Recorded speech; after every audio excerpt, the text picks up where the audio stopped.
Nama Candi Borobudur sudah terkenal hingga ke penjuru dunia.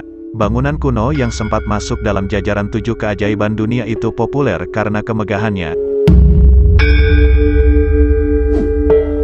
Dan saat ini sering dijadikan sebagai tempat bersembahyang pemeluk agama Buddha.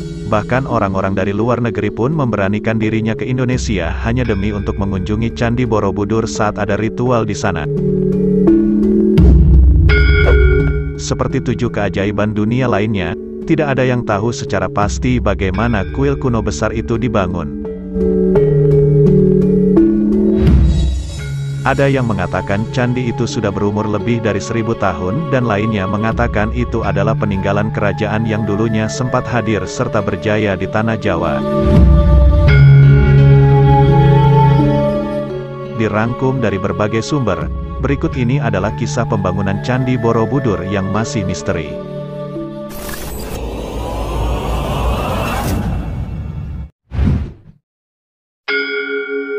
Bagi sahabat Ndeso TV yang menyukai video ini, silakan di-like, dan tekan tombol subscribe-nya juga, serta aktifkan loncengnya, agar setiap Ndeso TV update video terbaru, kamu akan selalu mendapatkan notifikasinya. Nama Candi Borobudur tidak serta-merta datang begitu saja. Penamaan itu dilabelkan karena ada makna di dalamnya. Secara bentukan kata, Borobudur dibentuk dari kata bara dan budur. Bara berarti biara atau kuil. Budur berarti di atas. Itu menjadikan makna Borobudur sebagai kuil yang ada di atas.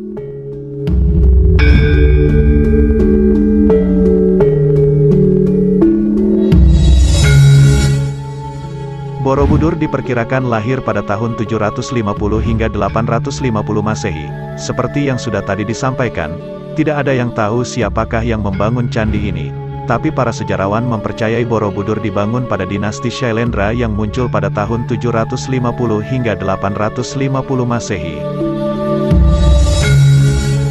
Hal itu tampak dari aksara yang terpahat pada dinding-dinding di candi yang cukup berbeda ketimbang prasasti di kerajaan lain yang juga berada di era yang sama.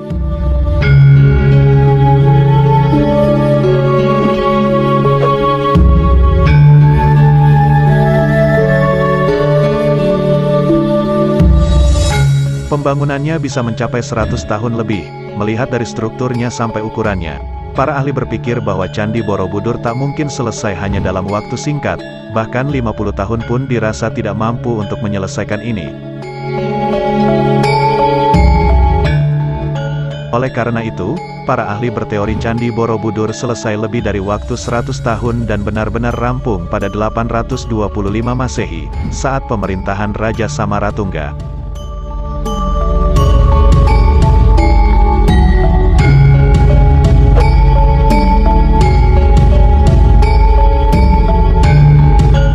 Teori lain mengatakan Candi Borobudur bisa dibuat dalam waktu 20 tahun. Tidak semuanya setuju dengan waktu pembangunan Candi Borobudur itu. Beberapa malah berteori Borobudur bisa dibangun hanya selama 20 tahun saja.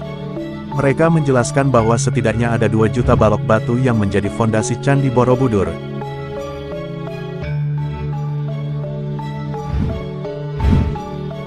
Mengingat ukuran bangunan itu memakan 55.000 meter kubik. Anggap saja para pekerjanya rajin, semua batu-batu itu dapat disusun menjadi Candi Borobudur dalam waktu 7.665 hari atau 21 tahun. Dengan syarat tiap harinya harus ada 261 batu yang tersusun. Mungkin pertanyaan utamanya adalah berapa banyak pekerja yang dikerahkan untuk membangun candi tersebut.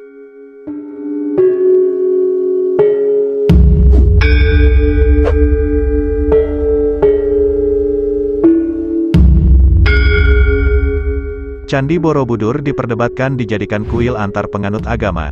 Saat ini diketahui Candi Borobudur digunakan sebagai tempat ritual para penganut agama Buddha.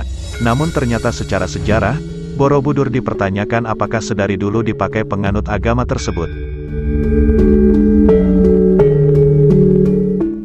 Itu disebabkan ada temuan prasasti lain, yaitu Sojo Merto, yang menunjukkan kala itu mayoritas penganutnya adalah Hindu Siwa. kekosongan sejarah akan transisi pengguna kuil inilah yang masih menjadi pertanyaan para ahli.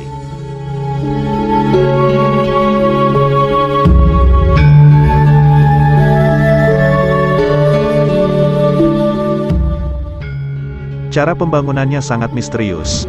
Kalau kamu pernah ke Candi Borobudur, kamu pasti merasakan tekstur batuan yang digunakan untuk material bangunan candi di Jawa Tengah tersebut. Batu-batuannya itu tidak sembarang batu. Material yang digunakan berkualitas dan sangat kuat, malah diperkirakan berat pula. Dari kacamata zaman sekarang, sulit dipercaya orang-orang zaman dahulu mampu membangun bangunan megah macam itu lewat cara yang sederhana. Seperti dengan dibawa oleh tangan, teori terdekat yaitu batu-batu itu diangkut dan ditarik oleh sapi memakai pedati dari sungai yang terdekat. Sedangkan untuk pahatan-pahatan aksara yang di dindingnya, semuanya buatan tangan yang dibantu alat pahatan. Satu-satunya yang tidak bisa dijelaskan adalah bagaimana mengangkat dan menumpuk batu-batu yang besar. Jika yang kecil, itu bisa dilakukan secara perlahan-lahan, tetapi itu tidak berlaku untuk patung pahatan besar mengingat beratnya bisa mencapai 200 kg.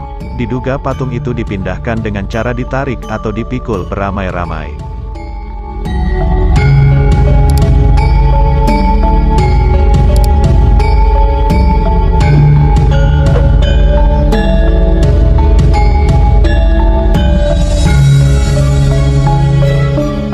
Pembangunannya yang lama diperkirakan membuat keluarga pecandi hidup di area candi itu dibangun. Temuan menarik yang didapat oleh para arkeolog adalah tentang kehidupan di sekitar Candi Borobudur. Para arkeolog mengetahui bahwa banyak pekerja pembuat candi hidup di sana. Diduga hal itu terjadi karena masalah pembangunan candi yang memakan waktu lama. Bahkan sampai melebihi umur satu orang. Secara teori, bisa jadi saat ini keluarga yang tinggal di dekat Candi Borobudur merupakan keturunan langsung dari para pembangun candi.